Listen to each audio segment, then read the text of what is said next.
A shout out to Ge Holla and Hey, GeHolla, G.Holla. GeHolla. Shout me to God here, man. All y'all said entertainers, shout out my guy Ge Holla.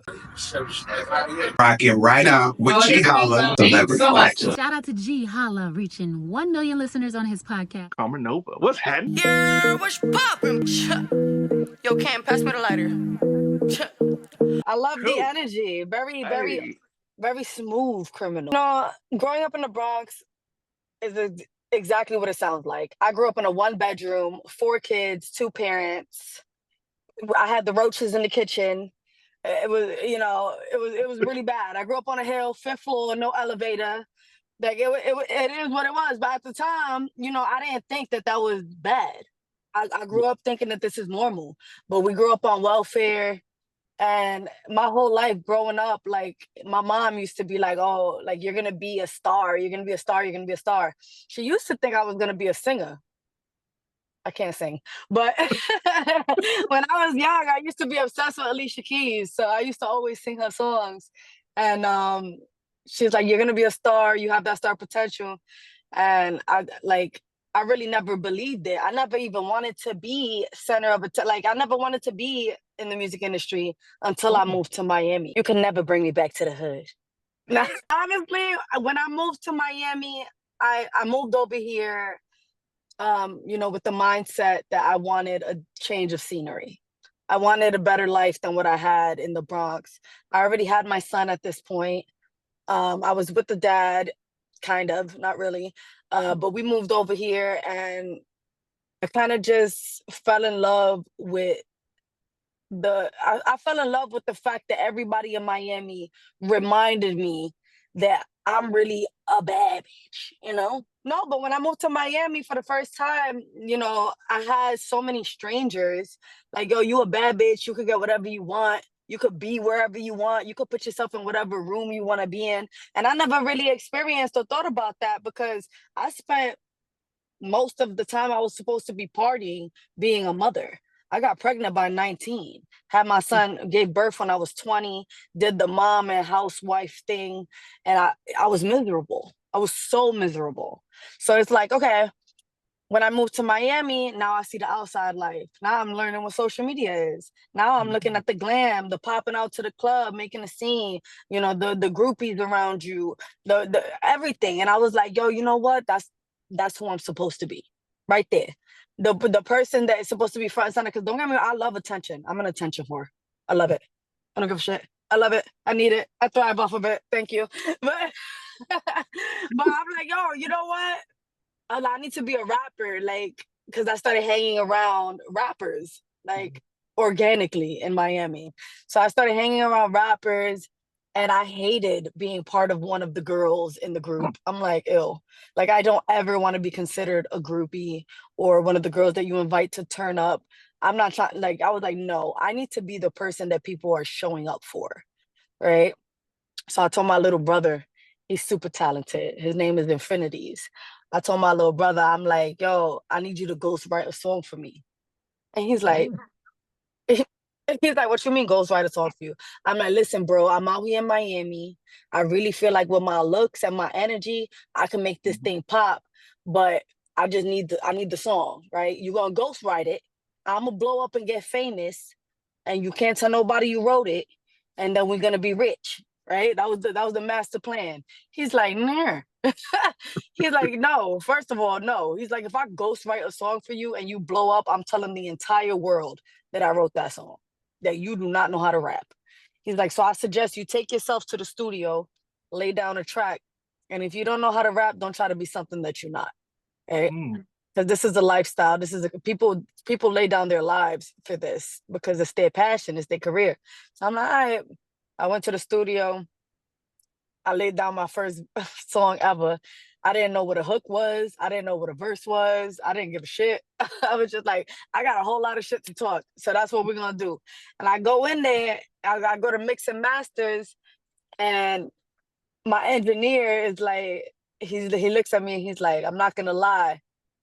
You have no type of knowledge when it comes to music, but your potential is big because you want to be that. You could tell that you want to be that with your delivery, with how you coming in here with, I'm a perfectionist. I will do the same 2 lines 100 times until it sound right, in my ears. So he's like, you need to study your craft. You need to study your craft, learn what a hook is, learn what a verse is, learn what a chorus is, learn what a BPM is. And I had no idea. So I was like, all right. That kind of discouraged me a little bit. I was like, man, fuck this. I don't want to study something new. I don't want to do that. But then I found out that because I've been going through a lot my whole life. Like I'm somebody who I'm still going through a lot. But at the time I was in the middle of a custody battle. So I'm like, I found myself missing the studio in a sense where I'm like, this is a release that I need. Right. This is a therapeutic release that I need. And I'm not necessarily going in there talking about my emotions, and I don't do that. If you hear my music, I'm the type of rapper that I'm a hype you up. I'm gonna hype you up. I'm gonna make you feel like you're that bitch. That's the type of music I'm giving off. I'm gonna sprinkle, you feel me, knowledge here and there. That's why I do that shit. I'm like, you gotta open LLC just to take your seat. And I'm like, I'm trying to put them on to game, but at the same time, I had to learn what it meant to be commercial. So just like in doing that, Miami has really done a really good job with putting me in my lane that I needed to be in. So my birth name isn't Karma, and my brother's birth name isn't Infinities, but we definitely, our past as kids, because we grew up poor on the welfare system. I moved. I didn't have I didn't know who I was. I didn't have a self identity for a long time. Right. And that led to a lot of dark days where I was super depressed, super suicidal, going through the motions. And I didn't figure out why. I'm like, yo, the person I'm looking at in the mirror is not who I am. So Karma Nova, I created that name when I first moved to Miami 6 years ago, because people ask me, are you religious? I believe in karma. I pray. Do I go to church? No.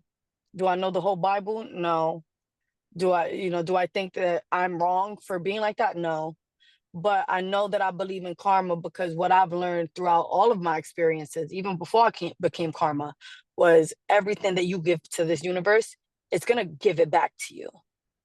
It's gonna remix it a little bit, but it's gonna give it back to you, and is every action is a reaction. So I had to learn that. And I live by that. How I treat people, what I do, what I believe in, how I raise my kids, is everything that you do, every single thing you do, be prepared for it to come back to you, good or bad. And you have to hold that within yourself. Nova really is what put the stamp on my name, right? Karma Nova. Because Nova, yeah, it means star, right? Obviously, it's a nova. But it actually also means rebirth. And I've died so many times before I became Karma Nova. And like I had to come back. I came back a different person every single time. So who I originally was before Karma, actually Karma killed that bitch. That bitch, she was weak, right? She don't exist, right? And then when she does try to exist, it just proves that was a weakness that I was, programmed to have within me.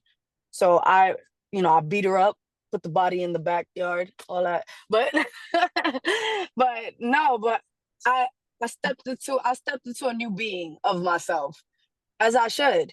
And I did. And I'm super unapologetic about it. That's why people be like, oh, you have this fierce attitude. You don't give a shit what you say. You come at people's necks. Like you have no fucking filter in your mouth. The reason I got no filter, number one, I'm Puerto Rican. I'm from the Bronx. Okay, let's be real. I'm the most toxic being that there is out there. They don't get no crazier than me. It's a fact. I'm loud. I like being loud. I love the attention. I'm talented. I look good. Why not turn it into a brand? Why not utilize that and be exactly who I'm meant to be? So that's why Karma Nova means so much to me. And I stand by Karma Nova. It took me a long time. It took me a couple ups and downs to get to the point that I'm at today. So I had to learn the ups and downs for sure. Right now, my biggest flex is Cool and Dre. You know, my entire project, every single track that's out right now has been done in the Cool and Dre camp with Cool and Dre right there side by side, to the point that Busta Rhymes thinks I'm a genius. Fat Joe put me on the first album, on the first track on his album. You know, that's like family. And these are legends that I grew up looking up to. Like my dad used to be on some lean back, lean back. Like, and I'm in the room with him, and he's like, "Yo, Karma, I think you're fire. I need you to do exactly what you do." Right? I'm like, "Yeah, what's that?" He's like, you know, be ratchet, right? I'm like, "What you mean be ratchet?" I'm like, "I don't know how to do that." He's like, "Just forget everything you know about music, right? And just be ratchet." I'm like, so I was like, "I bet." So, but it was the way that it happened. Because also as an artist, you need to realize there's a time and place for everything. Do not be like, "Oh my God, I'm in the room with Fat Joe right now. I need to show him all my music right now, and he need to make me famous." And no, there's a time and place for everything. How you conduct yourself, that first meeting, it will determine whether or not you ever end up in the room with them again. Whether or not they represent that they know you or not. When I first met Fat Joe, I got called into the studio to be ratchet, and it was a hook that he had pre-written. He's like, "I want you to say this hook or whatever," and that's it. And basically he was telling me like, "Oh, you know, dismiss everything you know about music and just do what I'm telling you to do." Right? In my mind, I'm like, "Man, fuck that. Like, I'm trying to show you my music. I'm trying to rap for real. Like, what do you mean? Like, just say what you wrote. The hell, you could have got anybody for that." But I had to humble myself and realize, no, I got you. I got you, Joe. I appreciate you even thinking of me to be here right now. So I laid it down. Boom. Probably like a week after that, they hit me up. "Yo, Joe want to invite you to the Apollo Theater in New York." Right? They performing. I was on backstage. I was right there on the stage behind the DJ booth while him, Remy Ma, Lil Kim, Mary J. Blige, they all right there in front of me performing. I'm standing right there next to Cool and Dre. And you know what I was doing? Keeping my motherfucking mouth shut, right? Because I'm so grateful to be there. And it's like, I bet. In my mind, you also, all right, I was quiet. I'm quiet now. That does not mean you need to continue to be quiet, right? So then, boom, we get back. Apollo Theater performance was amazing, legendary as usual. So I get back to Miami. Dre calls me up, and Dre is like, "Yo, Karma, Joe want to put you on his album. He wants you to come in and do some work." I'm like, "Hey, Les, I'm on my way." So I pull up, boom, we at the studio, and I get there, and Joe walks in. I'm like, "All right, Joe, what we doing? You want me to spit some bars for you? Like, what we doing?" At this point, it's all love. Like, we family, right? and he's like, "Yeah, no, I just need you to do some ad libs." Let me tell you something. Rappers from New York, we do not know how to do ad libs. We suck. We we do not know how to do ad libs. We don't. We just don't. So I'm like, damn. In my mind, I'm like, fuck. Of course he want me to do the one thing I struggle to do on my own music. I'm like, shit. All right. I was like, "What you want me to say?" And he goes in the mic, and you know how Joe talk. He's like, "Boom, boom, boom. Yeah, motherfucker. Yeah." I'm like, all right. So I try to replicate what he was doing. I'm like, "Boom, bitch." And I was so uncomfortable. And he's like, "Karma, I just need you to be yourself. Be yourself. Act like you in the Bronx. You with your family, you with your brothers outside, you talking shit. Just be yourself." I'm like, "Joe, can I say suck my dick?" He's like, "Absolutely." As soon as he said absolutely, it was done. Now I'm on the track. "Yeah, what's poppin'? This big motherfucker Fat Joe, not the fucking little one. Don't come on our block." And then I'm going crazy. Everybody who listens to his album right now, they're like, "Who's that little boy in the back talking shit?" I'm like, "Not the little boy." But after that, so no, but the point of all of this, to tell you all of this, was to just to take into acknowledgement that there's a time and place for everything. So it took 4 different meetings before I got to what I actually wanted to do, which was show him my music and have the shot to be Karma Nova in front of a legend, right? Because I've already met him a few times and I had to keep my mouth shut because I had to just appreciate being in the presence of a legend. You got to be humble, bitch. Sit down. So that's what I did. So do that shit, you know, it was a beat pack. It was a beat pack that I had, and it was about 100 beats. The Do That Shit beat was one of the beats that I ended up falling in love with. I liked it because I'm like, okay, cool. I can do a commercial track for this and, you know, make it international. So I went in there with a team of people. And when I say a team of people, I mean me, my engineer, Cool Dre, and one songwriter. His name is Cam.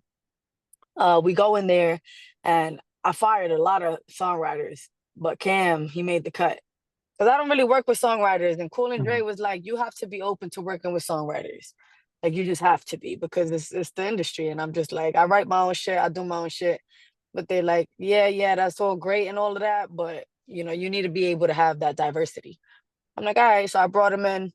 We sitting there. And I'm like, the only thing I could hear with the beat was like, do that shit, do that shit, do it, do that shit, do that shit, do it. And then the songwriter come from the left field. You a bad no bitch, you ain't do it. I'm like, oh, and then we started going crazy. And then my verses, I always kill it.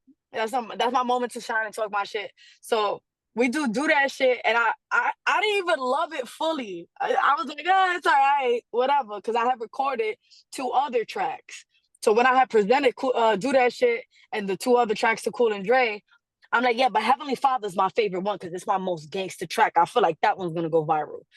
And Cool looks at me and he's like, no, it's Do That Shit. Give me the track. Do it. Yeah, what's poppin', bitch? Yo, Cam, pass me the lighter. Do that shit, do that shit, do it. Yeah.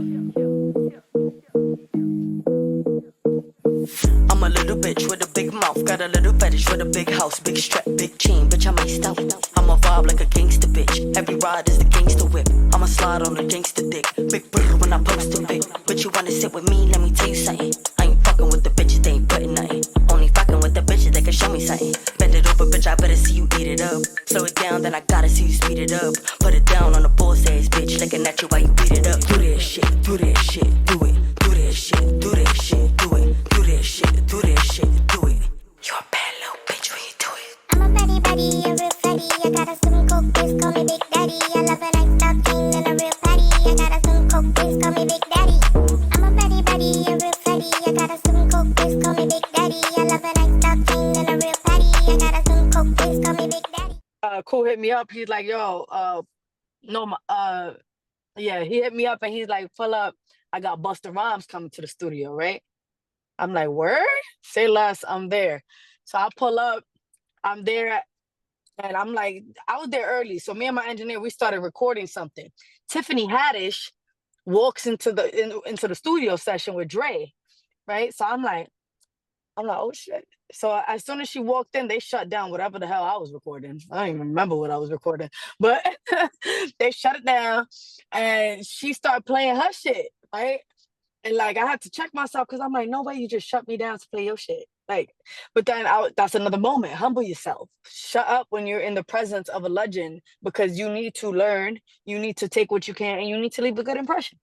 So, no, but they were so sweet about it. Even Dre was like, yo, Karma, you don't mind. Even Tiffany was like, Karma, I don't want to, you was doing something. I'm like, no, it's all love. It's all good. I want to hear what you got.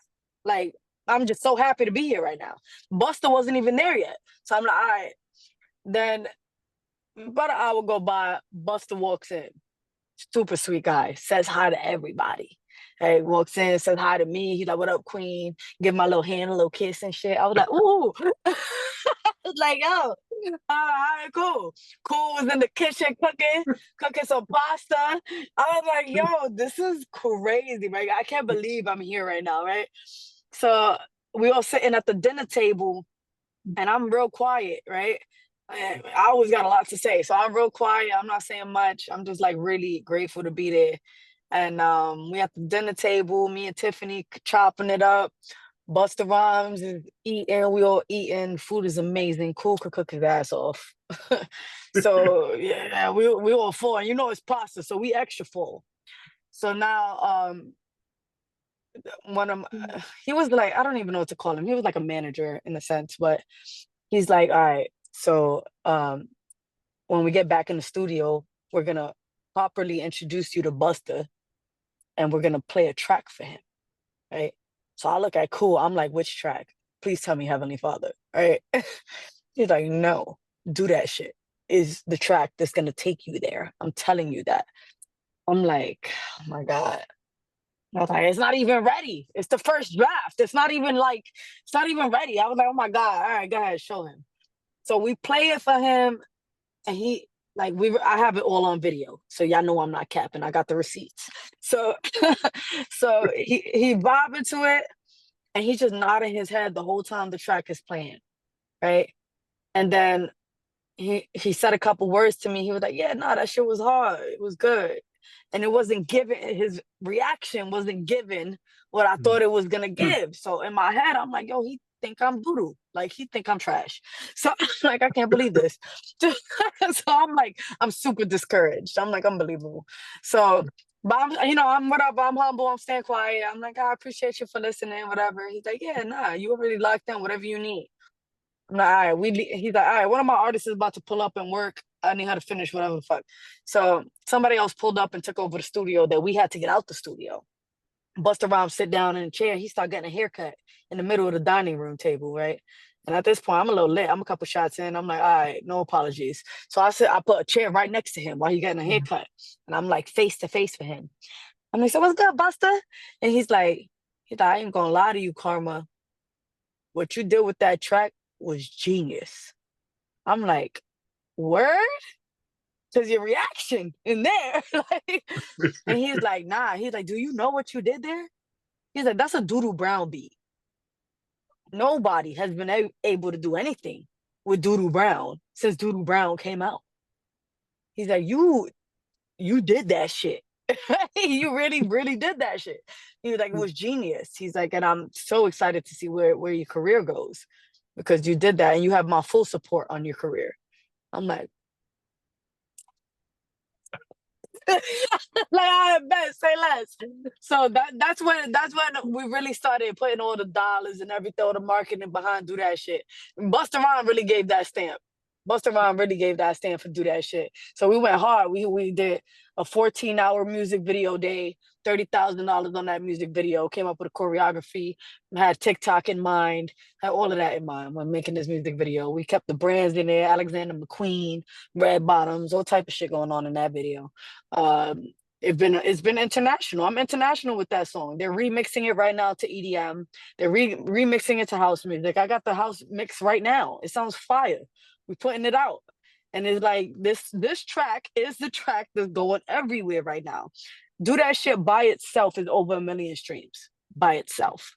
Just that one track. For sure. On Instagram, _Karma_Nova. TikTok, Karma Nova Nation, because I've created a tag for my followers. This is the Karma Nation, and it's filled with all of my Karmaniacs. Join the Karma Nation. Karma Nova Nation is on TikTok. Karma Nova Nation is on YouTube.